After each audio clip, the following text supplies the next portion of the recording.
ada yang unik dari teman-teman perupa di pandemi ini gitu. Harusnya kan kita jadi benar-benar kayak tidak melakukan apa-apa. Tetapi lucunya ada kegelisahan dari teman-teman justru. Dari tahun 2020 awal pandemik itu, di stagnasi yang terjadi, malah kita gelisah untuk berkarya. Jadi 2020 itu berisi dengan berkarya juga dan kegiatan pameran. Memang agak kucing-kucingan. Jadi tetap berlangsung. Nah, 2020, 2021 itu padat dengan kegiatan justru. Padat. Memang secara kualitas eventnya akhirnya memang jaga jarak atau dibatasi ya protokol gitu. Tapi kalau masalah berkeseniannya sih tidak surut teman-teman, justru tidak surut.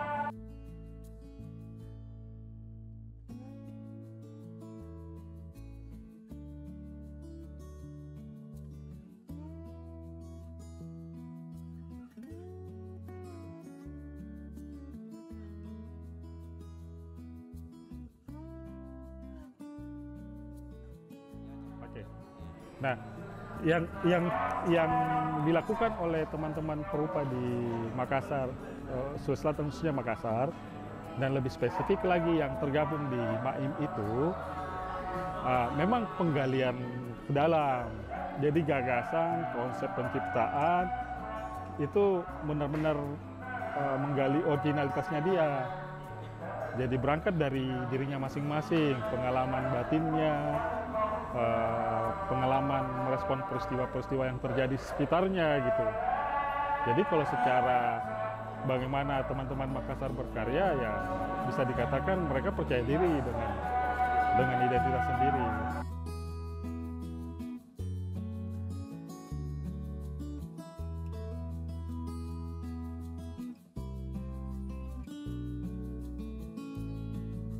Ya intinya kayak gini. Perjalanan ke sana itu pasti bagian dari riset. Riset dalam bagaimana kita merespon dan dalam karya.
Saya pribadi, dari situlah saya justru melihat bahwa kehidupan itu sebenarnya baik-baik saja.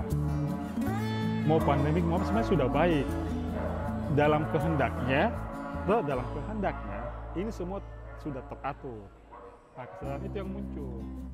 Itulah artinya kalau yang materi yang saya dapat itu kan memang berangkatnya itu Pak Prof Maneka dari sana, UI kan kurasi ilmiah guru besarnya, dia memang yang apa namanya orang Edward Said itu kan yang toko rental tuh yang bagaimana orang-orang timur ini punya kesempatan kan karena kita negara yang pernah dijajah oleh mereka pasti lebih menganggap wilayah ini eksotik sebenarnya. Betul. Nah ini sebenarnya yang menarik untuk kita, apalagi justru di situ gagasannya dia bilang karena ini pandemi tidak ada yang bisa berkutik menghadapi biar negara apapun bisa mengenai artinya, dan di situ kan hubung kami juga dengan maksudnya pas momen juga ini bagaimana sebenarnya kita kita profesor memang membuktikan itu eksistensi kita karena sama nih orang bilang ini pakarnya dari sini misal awal mulanya, jadi itu kan jadi menteri karena kita yang sering-sering di sini, kita harus menghidupkan betul. Kita macam-macam bendal atau semacam apa betul. yang ada di Makassar itu harus wacana seni rupa yang ini harus memang harus kerja kolaborasi. Harus kolaborasi. Jadi ini wacana ini kan sudah terbangun nih. Nah, sekarang bagaimana kita saling terhubung untuk melakukan sesuatu. Nah, di sana sudah siap masyarakatnya juga untuk merespon. Kayak gitu. Jadi what next-nya adalah tahun depan kemungkinan kita masuk dulu gitu.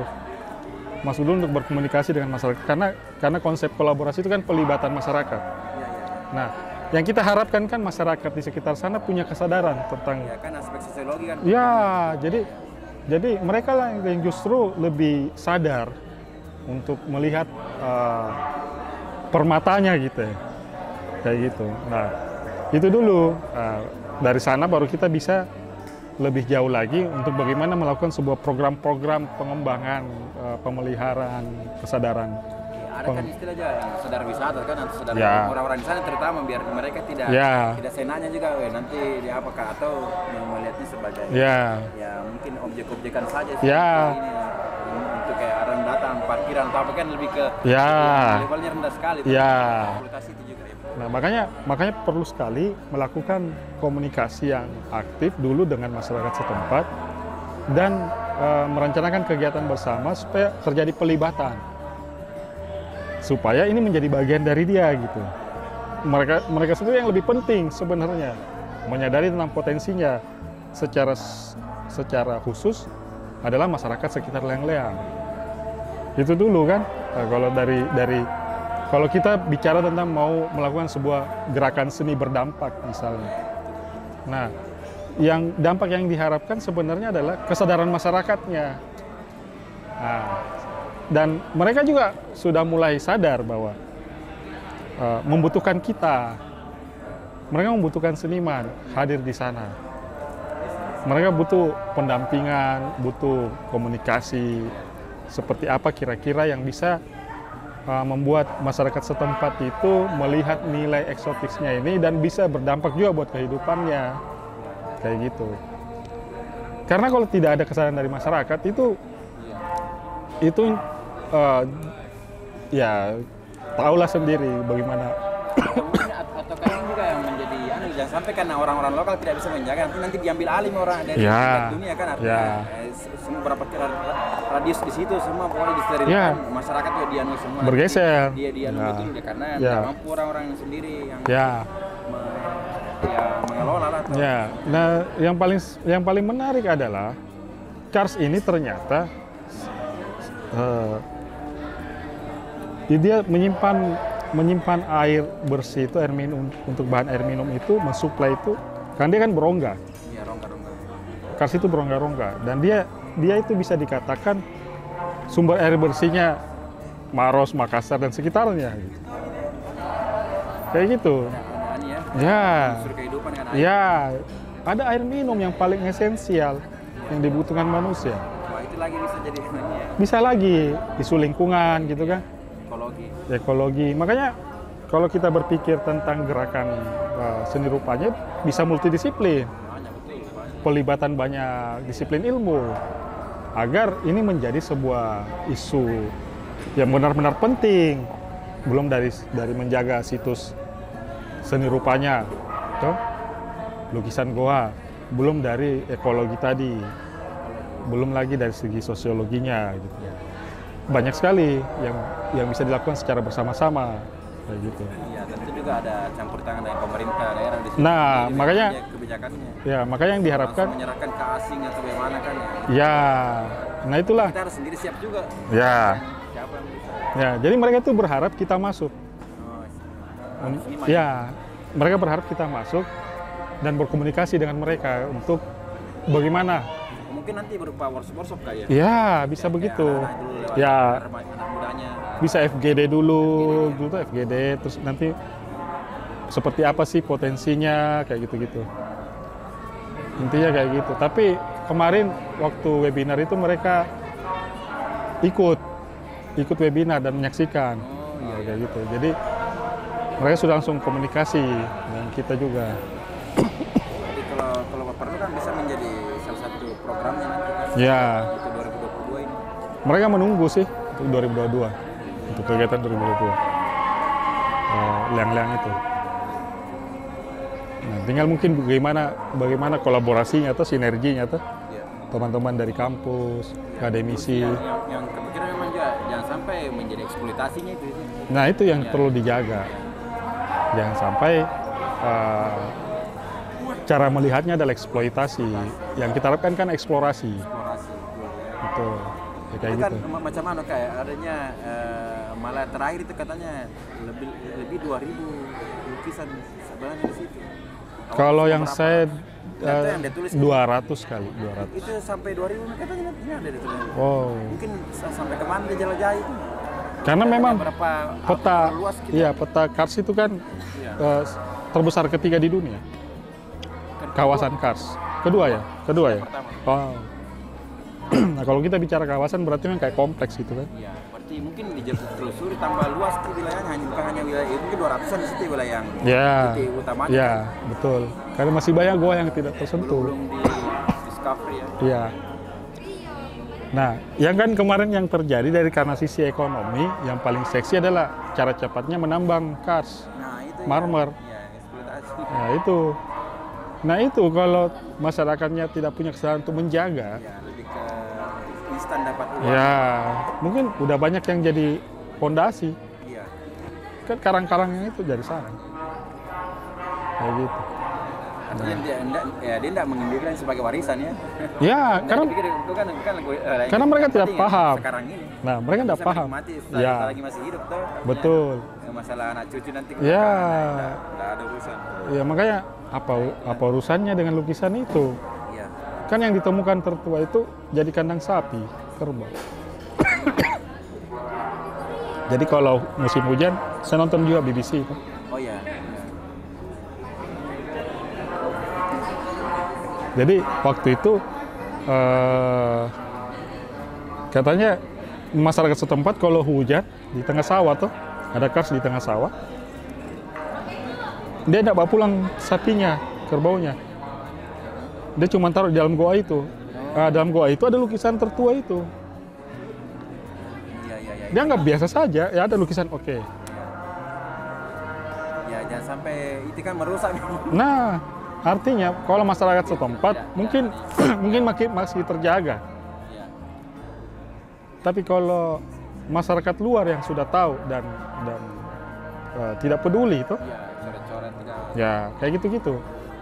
Nah, itu yang kenapa penting wacana ini diangkat sebenarnya, supaya pemerintah setempat merasa ini juga menjadi bagian dari prioritasnya gitu ya. Kayak gitu ya. Nah, kalau konteks resilience itu sebenarnya kenapa karya itu keluar, yaitu tadi dari berangkat pengalaman estetik itu, terus saya menggunakan simbol Kars itu yang batu-batu itu melayang, menggambarkan semacam ingatan-ingatan masa lampau. Itu batunya sculpture ya, bikin sendiri sculpture. Ya, itu artifisial, jadi artifisial. Jadi bikin benar-benar untuk dapat rasanya batu. Iya, bentuk. Iya. Karena itu memang tantangan kuratornya, Heru Hikayat, ya. Jadi Heru Hikayat sama Yoga. Jadi itu dia menantang kita untuk, walaupun dia artifisial, dia benar-benar harus dapat gitu. Ada. Jadi sensoriknya ketika orang datang, ya di situ terjadi. Nah, mungkin kita mau ambil material ke sana mau aslinya kan. Betul, bisa, betul. Nah, itu pun karya itu dibuat ya melibatkan partisipatori. Nah, ya itu dia salah satu cara. Nah, itu strategi untuk bagaimana mengedukasi, membagi kesadaran itu kan. Pendekatannya seperti itu. Karena, nah, jadi di karya itu, kenapa dia tertancap? Ya benar, bahwa dalam sebuah perjalanan itu, toh ingatan-ingatan kita itu yang penting dimunculkan. Kita kan full memory nih, full memory ingatan nih. Tapi ada ingatan kita, ada DNA kita yang sebenarnya justru ingatan-ingatan supernya kita gitu, powernya kita. Nah itu yang dimunculkan. Nah untuk konteks pandemik ini kita punya kemampuan itu dari dalam. Iya, manusia punya itu. Kemampuan bertahan ya. Kemampuan bertahan, kemampuan melampaui tantangan. Atau malah melawan kan. Paling bukan melawan tapi selaras gitu dengan alam. Jadi beradaptasi, selaras dan tidak melihat itu dia tertanjak tapi dia menerima. Tapi posisi batu itu kelihatan kayak stabil. Oh ya. Nah, jadi kestabilan itulah. Jadi pesannya sebenarnya kan Kars itu tangguh tuh, kuat tuh. Nah, pesannya sebenarnya dari penanda itu yang saya mau bilang, manusia itu memori ingatan tentang kestabilannya itu, kekuatan kestabilannya itu yang perlu diangkat. Jadi ketenangan, kayak Kars itu kan mewakili itu ketenangan, kedamaian. Itu bisa melampaui tantangan-tantangan ke depan. Artinya, ya oke, faktanya kita dalam tekanan gitu tuh. Dari dalam, dari luar, dengan peristiwa pandemik misalnya. Tapi kalau manusia bisa healing, bisa tenang, nah kayak gitu maksudnya. Ya, ya. Jadi ada dalam diri kita itu. Nah itu yang saya maksud. Jadinya kayak simbol batu-batu melayang itu kayak gitu. Ada memori itu di kita. Kayak gitu.